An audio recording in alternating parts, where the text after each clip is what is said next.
9,000 विद्यार्थी मराठीत नापास झालेत। इंग्रजी हिंदीमध्येही अनेक जण लटकले असल्याची माहिती समोर येते। 10वीच्या निकालाचे धक्कादायक तपशील समोर आलेले आहेत।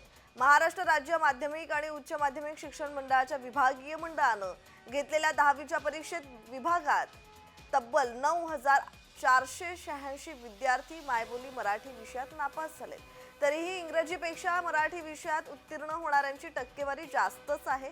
10वीत 36 विषयांमध्ये विभागात 1,83,957 विद्यार्थ्यांनी परीक्षा दिली आहे।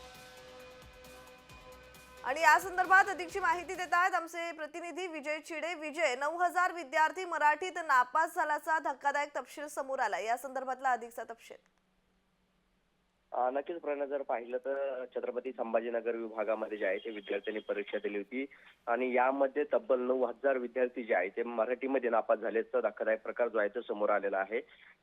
सध्या नुकताच जो आहे तो 10वीचा निकाल हाती लागला आणि त्यामध्ये हे संपूर्ण आकडेवारी जी आहे ती समोर आल्याची पाहायला मिळत आहे। 1,83,957 विद्यार्थ्यांनी जी आहे ती परीक्षा दिली होती। त्यामध्ये 1,56,000 विद्यार्थ्यांनी मराठी भाषा ही प्रथम म्हणून निवडली होती। त्यानंतर त्यामध्ये 9,000 विद्यार्थी थेट मराठीमध्ये नापास झाल्याचे पाहायला मिळत आहे। मात्र इंग्रजीमध्ये देखील यापेक्षा जास्त आकडेवारी जी आहे ती विद्यार्थ्यांची नापासाची दरवर्षीप्रमाणे इंग्रजीचा आकडा जो आहे तो सर्वाधिक आहे। त्याचबरोबर हिंदीमध्ये जे आहे त्यावर्षी एक धक्कादायक निकाल लागलाय, कारण हिंदीमध्ये छत्रपती संभाजीनगर विभागातील विद्यार्थी जे आहे ते जास्त उत्तीर्ण असल्याचे पाहायला मिळत आहे आणि मराठीमध्ये नापास होण्याची संख्या जी आहे ती देखील सर्वाधिक असल्याची हा एक धक्कादायक प्रकार म्हणावा लागेल।